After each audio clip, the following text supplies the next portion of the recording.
Hey guys, checking out the new Epik SE, and you know, this has got to be third or fourth generation, right, Sam? It is. As a matter of fact, the very first Epik that came into the country, Willie brought into my store, and we sat down and pulled it out of the box together, and we were looking at it going, that should be changed, improve this, and it's made a lot of changes over the years. I like that simplicity of that first model, though, definitely. In some ways, it hasn't changed a lot. You look at it, you're like, yeah, it's a folding bike. It's relatively affordable, $15.99. And still fairly colorful. They've got 4 options. So there's this sparkly orange that you were calling like Butterfinger. It kind of looks like that. Yeah, it looks like a Butterfinger candy wrapper. There's a blue. I don't know if that one's metallic or not.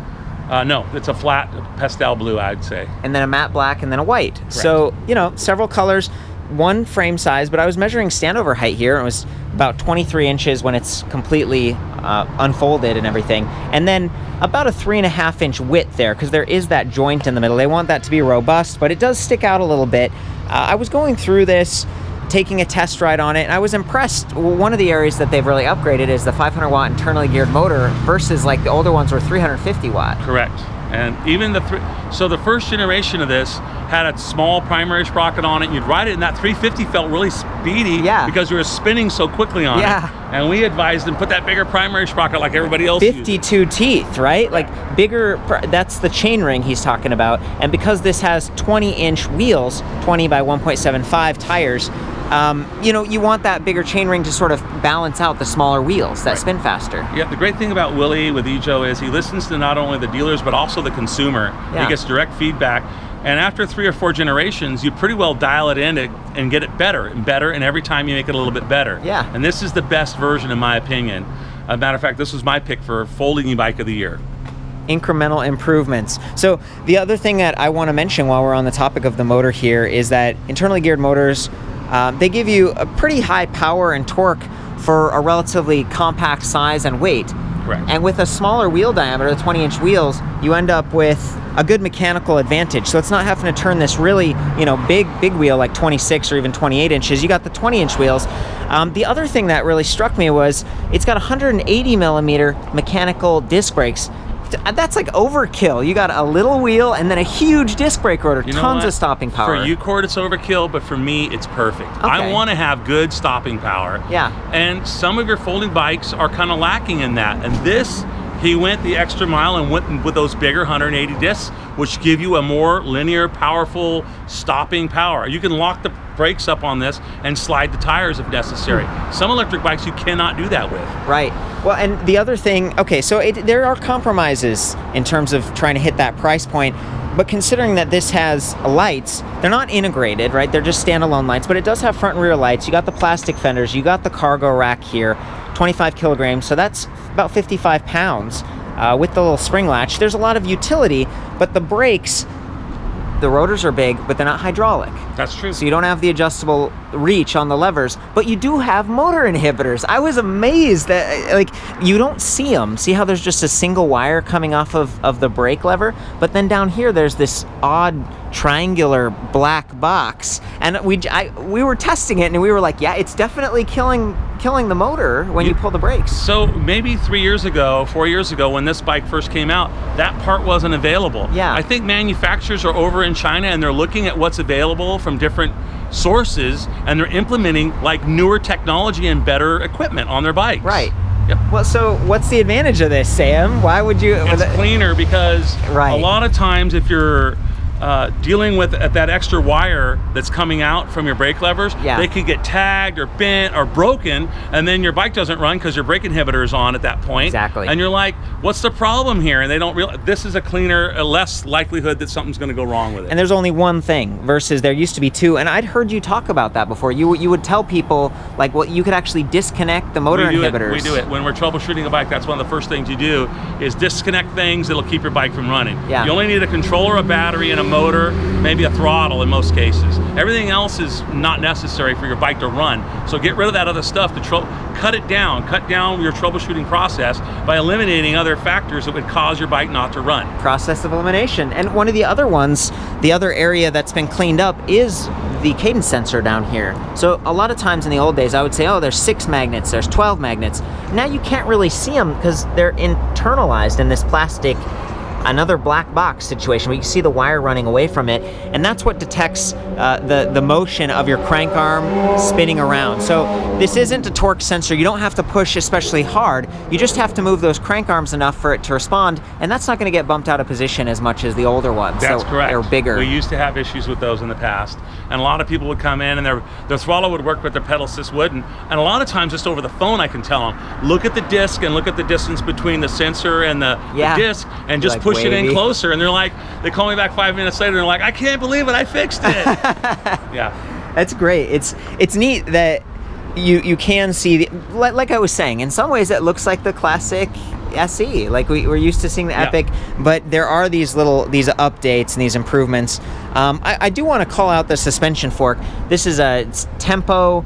I don't know if this is 60 millimeter. It's not especially long. It doesn't have any adjustment. There's no preload. There's no lockout. So there could be a bit of bobbing or even dive. When you stop fast as a bigger guy, it kind of dives forward. Yeah, depending on how the spring rate and the weight of the rider, as you pull your front brake, that will determine how much dive you've got, depending on the quality and the style of fork that they're using. And so, you know, it's a review. I need to complain a little bit. Like I'm trying to work out where are they saving money, where are they upgrading, and I think the suspension fork is one area that's cheaper, but they were able to color match it. And some of the higher end forks, all they can do is stickers. So I like how it looks, and it did feel comfortable to me. It's just a spring fork. Yeah. You know, it's a little basic. And you're a different weight than I am, so it's going to handle differently for different people. That's true. So it's nice when you can come in and test ride it. And you know, we are at your shop, so we're at the Electric Bicycle Center. It's great to get to test these bikes out. One of the things that you upgraded here was you put a Velo saddle on, the big comfy saddle, versus there was a stock Cellar Royale. It was a little more active and narrow. Why do you do that? Or you know, because a lot of people that'll get on our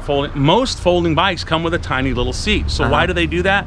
Probably for weight savings. You know, they want to make it lighter. I consider there's two different categories of folding bikes. You got the commuter that's looking for a lightweight bike that can take on and off the train, on and off wherever he's taking it to, platforms, picking it up, carrying it in and out. Yeah. The other style are a little bit heavier bikes that maybe have fat tires. I'm thinking of like Rad, what is it, the Mini? Oh yeah, they have it's like a fat tire folding bike. and there's plenty of those. And then Rad even like maybe a Magnum Premium that has that 2-inch tire. Yeah. More for the campground, more for maybe dirt riding. These kind of bikes that have a 1.5 to 1.75-inch tire, they're less resistance, so more efficient, getting you to and from that train stop or that wherever going to work, you know? Yeah. And while we're on the topic of weight, we did weigh it before. It's about 51 pounds. So to me, that's, on the one hand, it doesn't sound light, but when you think about, it's got the fenders, the lights, the rack, everything was on it when we weighed it. And the bigger seat. This is not the stock and seat. I'm discounting that a little bit because it was like 51.7. So it's like about 51-ish pounds. You got a longer seat post. You've got a telescoping stem. You've got those like kind of a swept-back gull-wing bar. We're going to unfold it in a second, but the battery alone weighs about 5.1 pounds. This is a 48-volt 10 amp hour pack, and that's above average. You know, we're almost at 500 watt hours, half a kilowatt hour, right there. And for a folding bike, for something that actually fits inside, do you mind putting that in? Yeah, and we've taken folding bikes and gone over 20 to 25 miles to the campgrounds back and forth to the shop. Yeah, that's a long way to be riding a folding bike. It really is. So if I'm going to go for a 20-25 mile ride on my folding bike, I want that saddle on it. I don't want that small little saddle. And a lot of people coming in are the baby boomers, and they're looking for a more comfortable saddle. So again, that's why we put that bigger saddle on there. And do you remember, what was it, 30.2 millimeter seat post diameter? So people who want to, you know, like, I guess, change the suspension and add another level of comfort, you could put a suspension seat post, except for that this is so long. Look how long this is. And they do that because the seat tube is so short. So again, I was talking about the standover height earlier being about 23 inches. That's a relatively approachable bike. There are some petite riders that they don't care if it folds, they just want something that can stand over. Yeah, but check this out, Court. This is something I see a lot of times. So I get people coming in here, they're like 5 foot nothing, and they're looking for a bike they can fit on, right? Yeah. Then they'll gravitate over to these folding bikes. They're like, oh, look at how low that seat is. But check this out. If I put that seat all the way down and I turn this pedal all the way up, I don't think I can do it in the folded position here, but if it was at the top of the pedal stroke, this is where your foot's going to be, and this is where your butt's going to be. Your knee's going to be above your waist. You're going to be riding it like this. So keep that in mind, you know, when you're looking at bikes. So what I'm hearing you say is mostly the reason they let the saddle go so low is it's for folding. It's to make the dimensions smaller. No, like this? The point I'm trying to make is shorter people, they want to have their feet flat on the ground when they're on the saddle. So if you're like 4'11", let's say, to get your feet flat on the ground, you've got to have that seat so far down. You got a 170mm crank arm. The crank arm's almost up to the base of the seat, and your foot is here, and this is where your butt is. So that's very uncomfortable. So what's the solution to that? You've got to get your comfort. So maybe leave that seat low like that and ride it a little bit, and as soon as your comfort level comes up, your confidence level comes up, start bringing that saddle up higher. You get a longer pedal stroke, and maybe you'll be tippy-toeing, but your confidence level is up to the point where you can stand on it and hold the bike up on your tippy toes. That confidence level when you're flat-footed, though, is going to make your knee go higher than your waist. Way up in your chest. It's way up like that, and I've seen that with customers that come in, and this is for like 5 foot or below. So they're looking for that low saddle, and there are bikes that will fit them, but now we're talking about pedals being moved forward, like on the Townie bikes and some other brands. The whole flat foot. So I guess, I just wanted to come away with, you do have a lower standover height, there's a lot of adjustability, and if you did opt for some sort of a suspension seat post, keep in mind that most of them aren't as long, and so if you're someone who's more regular sized or tall, you can't get it as high, and so it's kind of a mixed bag. I realize we took a little detour there through just, I don't know, to install this feedback battery? land. Let's do it. Let's pop that thing in. So make sure your lever's out of the way. You want to slide it in and go all the way in until it stops. That's a nice positive connection. Do you still have the keys? I guess we got them right here. Yeah, I put them up there. So do we have to lock it? You can fold it. No, this one, it's a tight fit. So some in the past, there would be a little bit of space and the battery would slide back and forth, and you'd have to line that pin up and lock it in. Also, earlier generation and other brands, rather than having the connections over here, they were on this side over here, and you'd have these 2 prongs sticking out. Very vulnerable when the prongs, the positive and negative are here. If you are folding it up and you're putting it in a place where they get bent, then you go to fold your bike together and you're screwed up because the prongs are not straight anymore. That's a great Again, a newer, better design, like the next generation, and you'll see more and more folding bikes going to like this, where that stuff's not exposed. And there's a bumper, a rubber bumper here. Keeps it nice and tight. And a seal. That's a rubber seal. Okay, Keep the water out. Very nice. I also was noticing. Well, let's go ahead and if you wouldn't mind, I folded it earlier, just going through the steps, so the handlebars were last. We've got a few inches of play here, so that's actually as low as the handlebars can go. I was surprised, but they do rise a few inches, so that's for someone who's a little bit taller. We folded those in the up position. Now let's, if you can, Sam, bring the bike back around like that, and then there's this middle piece. Might have to just a little bit more. Tighten it a little bit. There you go. There we go. Pop it. Okay. There's the locker. It goes in like that. I'm gonna lock the seat. This is unlocked. I'm gonna bring it up a little bit. Yeah, we'll bring that up. I really like how nicely these, that's the motor power cable, and look at the little metal features that hold on to the wires. They're not internally routed, but they are really nicely attached external of the frame. So there's even these plastic U-shaped things. It is another level. It's just nicer than what I usually see. And I was talking about that plastic chain guide that keeps your chain on track earlier when we were doing test rides. We've got the folding pedal, and then there's that metal support rod so that when you do fold it, this plastic's not going to get all scratched up or potentially even cracked. There's the plastic fenders. That motor cable is a little bit vulnerable. It's on the same side as the derailleur, so if your bike is going to tip it on the left side, right? Like the right side is vulnerable. And that cable, that's pretty common. There are a couple motor manufacturers out there like Dapu that put it over on the left side, the port side of the bike, and they route it behind the disc brake, and it's pretty clean. But this is very accessible, and it has a quick disconnect. I actually like this. A lot of the other bikes I see have those zip ties that you have to cut every time. This one, it's more like they're just attached through the frame. Pretty neat. Yeah, a little bit higher. That's great, Sam.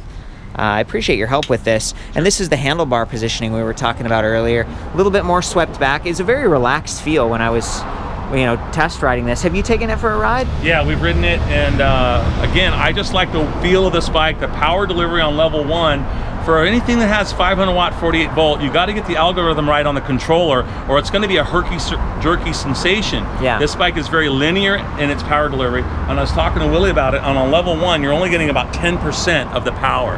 Other bikes are giving you more, the maybe 20-25% on level 1, and that creates this herky-jerky sensation. Yeah, and some people actually complain about, like, I wish that the lower levels were softer. More mellow. Mellow. This is mellow. This is the total mellow. It's not yellow, but it's it's the Butterfinger mellow bike. You still have 5 levels of assist. You can still go 20 miles per hour assisted, and it does have the throttle. So we were talking about stability before, and maybe you have that saddle really, really low, and pedaling, the feet are coming way up. You don't even have to pedal. You can just use that throttle.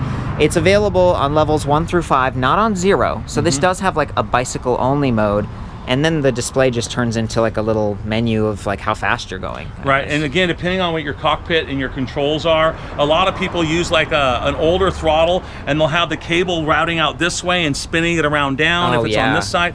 Very unique, first time I've seen this. Throttle is actually part of the display. Yeah, it's all one piece. And really clean. Yeah, just look how clean this cockpit is. And when you're dealing with a folding bike where it's, there's wires and stuff, I think it does make sense to externalize some of the wires if that means they're going to be less vulnerable to that pinch point or the folding point up here. But they don't look so messy. And you still have disconnects, and there's even a magnetic clasp. So I should have called this out when the bike was folded, but it connects to the front part of the bike so that when it's in the folded position, it doesn't come unfolded and rattle around. Yeah, I've seen that on a lot of other bikes. A to B's, Cool Plus had that. There's been a few in the past. I think it was on last generation of Ejo's Epik SE as well. But there are quite a few that don't too. I'm actually kind of surprised. They don't even have rubber bands, right? They just kind of like give you a folding bike. We supply bungee cords for people so they can put them through the frame or around the wheels to keep it tight together. It's nice that they, it's something. I'm trying to like recognize the little things, and that's something that they, that's an upgrade right there.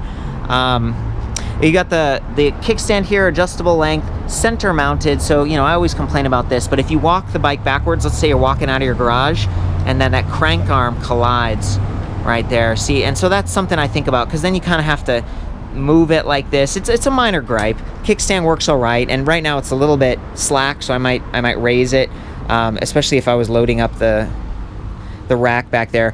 Coming back up to the cockpit, I like that there's this integrated bell, really loud, clean, so just clean the whole way. The adjustability. Before we get out there and do any riding, I want to point out the standard 2 amp charger. It's about 1.5 pounds, average size. It's got a disconnect here on the wall socket side, so you can maybe replace that, try not to lose it. And then just a plug-in port right here.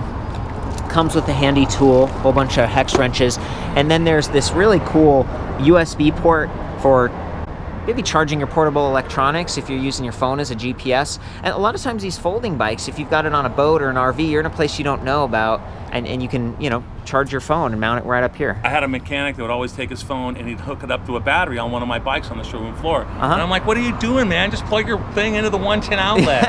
And I don't know what it was. He always had a fascination of like, oh, I got to charge it off the electric bike. And I'm like, give me a break. Well, and so it does have an on-off switch right here. So you can actually turn the battery on or off and use this as portable power, regardless of if you're using the bike. You can charge the battery on or off the bike. So if you're a commuter, and if you want to reduce the weight on this bike, same thing, you take out 5.1 pounds right there. So that is sweet. And then there is a rubber cover, so we just took that off so you could see it. We got the keys up here. You would probably just put those in your pocket. And then the lights. Some of the branding here it's new to me. This is like Dario by Spinninga. I'm familiar with Spinninga, but the Dario is like it's a sort of a new one for me. And then back here we've got the Linneo by Spinninga. Nice lights, and they've got integrated reflectors and stuff. The folding pedals, these tend to be a little softer, a little squishier VP. You can get nicer ones if you want, or just standard size pedals. Yeah, I'm not a fan of the pedal of that quality usually, but again, you got to pick and choose where you're going to put your money on your bike that you're building. Yeah. I like a grip shifter as a motorcyclist versus the thumb shifter. The big thumb shifter, Yeah, I like being able to just ratchet through my gears as I'm accelerating my bike. That is an upgrade too. You come down here to the drivetrain. We talked about that 52-tooth chainring. That's nice. It's a great setup. And in the back, we have the base level Shimano tourney. I see this on a lot of like kind of entry level bikes or value bikes, 13 to 28 tooth. So you have a decent range. I don't know. What do you think as a shop? Like, how often do you tune those up, or what? Give me your feedback on tourney. I have a lot of customers that actually commute with folding bikes, and it depends on how rough you are with the bike, and what you're doing with the bike. I've also seen bikes that have guards right here that'll protect this area that here. Chain guard. It doesn't have that, but it really doesn't go out of adjustment. The most common time that a derailleur hanger is going to get messed up is in shipping. and you get it out of a shipping box and it's all bent in, and then you got the shop will deal with that. That's you guys. Right. Do you have to do you deal with that a lot? Oh yeah, not a lot, but we have to deal with it. I just dealt with it actually just recently on a bike that was shipped with that manufacturer will remain nameless, and it really isn't the manufacturer's. It's the shipping. It's the shipping. Yeah, it's the shipper. You know, it's FedEx or it's UPS or it's whoever they're using. They work hard, but these are, you know, it's 50 plus pounds they're dealing with, and yeah. What else do you want to say about this, Sam, before we get out there? The throttle. So I've named this the Leafy Throttle. The Leafy. The Leafy Throttle has very little resistance at all, and for some people, they're coming in and they're asking specifically for a twist throttle, or they're specifically asking for a thumb throttle, depending on if they have arthritis here or here. Yeah. Right? Well, this throttle is so light, I mean, you barely even know you're on it. It just has hardly any resistance at all. But it's still variable. So it is variable, so you got to be careful on how you push it, and you get used to that very light throttle. Well, it's good because it gives you full power. So you can come in here and just gently push it and go slow. And your finger's not going to be fatigued if you're a throttle kind of a person. Throttle junkie. Most people are pedal assist, and they're only going to be using the throttle to conquer a hill. But again, it'll take a little getting used to on that throttle. And if you break your throttle, you got to replace the display as well. Yeah. So I asked Willie on the replacement cost of that, and you're probably looking at about $65 to replace both throttle and display. Okay. Yep. Thank you for asking that. And I feel like this is pretty well protected too. I mean, you get more standard firm grip, so when you can handle this thing well, and then the throttle, it stays it's a good position is all I'm getting at. A lot of times there's a big center display. This is not removable, by the way, but it's being a little bit smaller, maybe it's going to stay out of the way. And it is an upgrade for eJoe, because before they were LED, now it's LCD, and it's got the quick disconnect here as well. Yeah. And I mean, just a couple years ago, we were seeing bikes that had a display here that was hardwired all the way down to the controller. Come on, give me a break. No way. And again, it's the manufacturer that decides and chooses these components that he's putting on his bike. And that's what you're paying for. You know, you look at certain models and you're paying for the componentry on the bike. Yeah. As you go up in a higher price point, it's the components that you're paying for. For sure. Why don't we boot this thing up? I think the battery's on, it's charged. We press and hold that power button, that plus button. There's only two buttons on this thing. It comes up, it says 20, that's the 20-inch wheel size. And you can see speed, it's in kilometers per hour right now. Assist, it's in pedal assist level 1. So that throttle is hot. Like, that's why you want to be careful, because if you accidentally bumped it, you know, it'd take off on you. And then a battery indicator. So we've got 5 ticks, 20% increments. Odometer down here. And then it also does trip meter. So if you hold the minus key for just a second, it flips over from trip to odometer. And then it also turned on the backlighting. So I guess I'm still kind of figuring it out. You only have 2 buttons. You know, hold it and kind of get used to it. It is 20 mile per hour top speed, right? I think it'll actually go a little bit fast. You know, I was mentioning earlier how this was a slow off the line, nice, smooth, but when you ramp up your power, you give it throttle with that 48 volt, 500 watt, this is a real deal. It's got power to pull a big guy at 6'4", 265 pounds. Do you mind putting your helmet on and giving it a spin? Yeah. We gotta see that, right? How much are you weigh now, Sam? I've been putting on a little weight. I'm back up to 265. Back up to 2. You need to go for a bike ride. Yeah, too much pizza, hot dogs, and hamburgers, I guess. It's summer, man, you know? Barbecues. Barbecues, and exactly. Okay, so he's gonna get that set up and maybe do a drive-by here. Be careful out there in the parking lot. Here's another look. I like that they have the locking mechanism, just that plastic piece that twists through. And it slots right into that lever, so you don't accidentally undo that. You want to raise the handlebars here a little bit. You know, you can raise it, but be careful, because if you raise it too high and then you turn like this, see the wires get pulled a little bit, and you just don't want to put too much pull on them. So that's the 3 or 4 inches I was talking about before. Raise it up a little bit like that, and then lock it in. If you're a bit taller like Sam, just having a hard time getting the helmet on, huh? We're good. There we go. All right, so let's turn it around. You can see the suspension swish a little bit, just even when he gets on. There we go.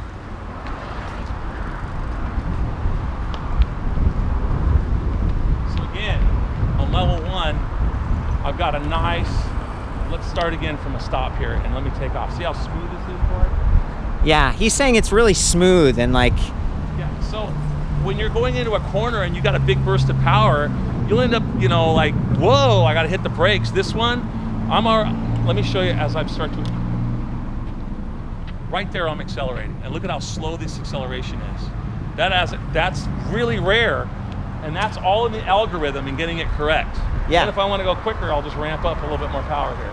And then I'm out. See There he goes. Yeah, and you can hear the motor kind of a, you know, you hear it a bit. You want to do a brake test?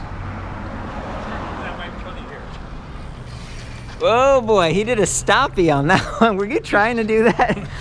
I'm just goofing off for you a little bit. That's fun. I'm gonna hop on now and get some up close shots. Thank you so much, Sam. Yeah. I really appreciate it. Ramp it back down. I think I got you up on 5. I may have been 5. Yeah, I should do the 1 like you did. Let's see how smooth that is. Okay, so that's again one of the reasons that I really like this bike is that smooth power delivery. Okay. So I'm gonna just start pedaling. There we go. And it just started to kick in. So it did take a second, but it's really smooth now.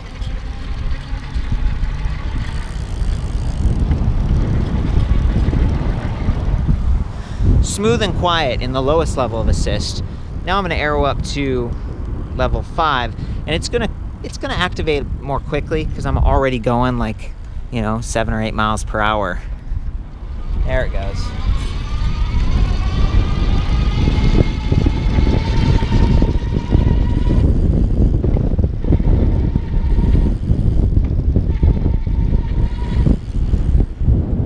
Hopefully you can see and hear that delay I was talking about.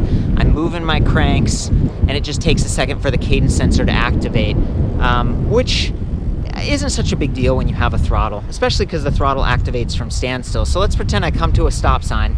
I have to stop. I look around, I'm ready to go, and then I can just ride off the line with that throttle. And it gets going. It's smooth, but pretty quickly, you know, you're up to that 20.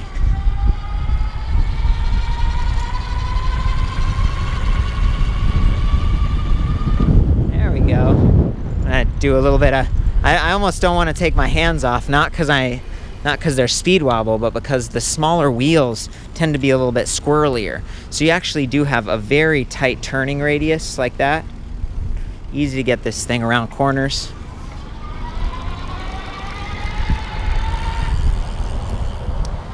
Guys, I think that's about it. Whoa, man, those brakes. They're large, so they're smooth if you activate them delicately, but you don't have quite as much precision as you would with hydraulic brakes. So, yeah, I think we've gone over this thing pretty thoroughly at this point. That is the new Epik SE. It's their folding bike. Pretty sweet. The full write-up on this, including the standover height, the reach, all those other measurements, I'll see you back at ElectricBikeReview.com. Of course, have fun out there and ride safe, especially if you're taking this on a new location.